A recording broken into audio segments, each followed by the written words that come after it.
என்னை ஆட்கொண்டவரும் நான் செவிக்கிறவருமான ஆண்டவராகிய இயேசு கிறிஸ்துவின் நாமத்தினாலே அன்பினல் வாழ்த்துக்கள்.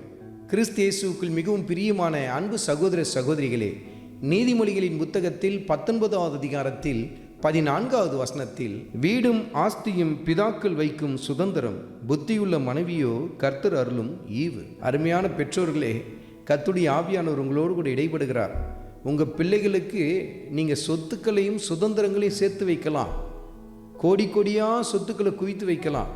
இத்தனை சவரம் என் பொண்ணுக்காக நான் சேர்த்து வைத்திருக்கிறேன், என் பையனுக்காக ஒரு கவர்மெண்ட் உத்தியோகத்தை கூட நான் வாங்கி கொடுத்துருக்கிறேன், என் பிள்ளைங்களை இப்படி நான் படிக்க வைத்திருக்கிறேன். ஆஸ்தி அந்தஸ்துக்கு பஞ்சமே இல்லை. இதை தான் உங்களால் தர முடியும். ஆனால் புத்தியுள்ள மனைவியை யாரால் தான் கொடுக்க முடியும்? கர்த்தர் மாத்திரம்தான் கொடுக்க முடியும் என்று சொல்லி கர்த்தருடைய ஆவியானவர் சுட்டி காட்டுகிறார். நீங்கள் சேர்த்து வைக்கிறதுனால நீங்கள் நினைக்கலாம், என் பையனுக்கு இத்தனை சொத்துக்கள் இருக்கிறதுனால இந்த ஒரு நல்ல வரன் கிடைக்கும் அப்படின்னு நீங்கள் நினைக்கலாம்.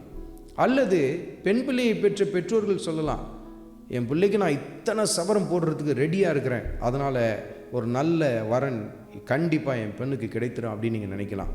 உங்களால் சேர்க்கக்கூடியதெல்லாம் ஆஸ்தி அந்தஸ்து மாத்திரம்தான். ஆனால் உங்கள் மகனுக்கும் உங்கள் மகளுக்கும் நல்ல வாழ்க்கை கிடைக்க வேண்டும் என்று சொன்னால் அது ஆண்டவர் இயேசு கிறிஸ்துவின் கிருபையை நீங்கள் பெற்றுக்கொள்வதில் தான் இருக்கிறது என்பதை மறந்து போய்விடாதிருங்கள்.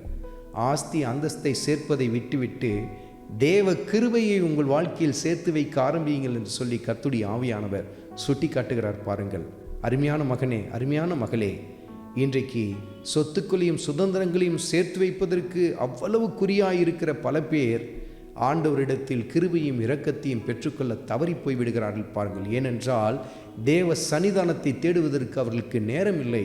அவருடைய முழு நேரமும் பொண்ணுக்கு பின்பாகவும் பொருளுக்கு பின்பாகவும் தான் ஓடிக்கொண்டிருக்கிறது. அருமையான பெற்றோர்களே, உங்கள் பிள்ளைகளுக்கு நல்ல வரனை தேடிக்கொண்டிருக்கிறீர்களா?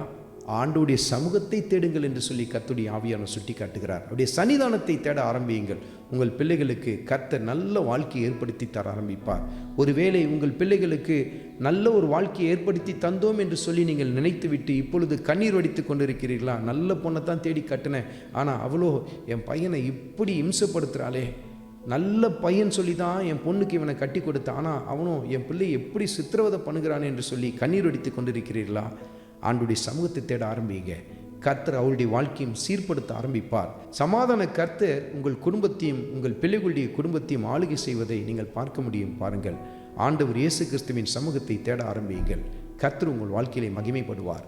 ஆண்டவராகிய இயேசு கிறிஸ்துவின் கிருபை உங்கள் அனைவரோடும் கூட இருப்பதாக. ஆமென்.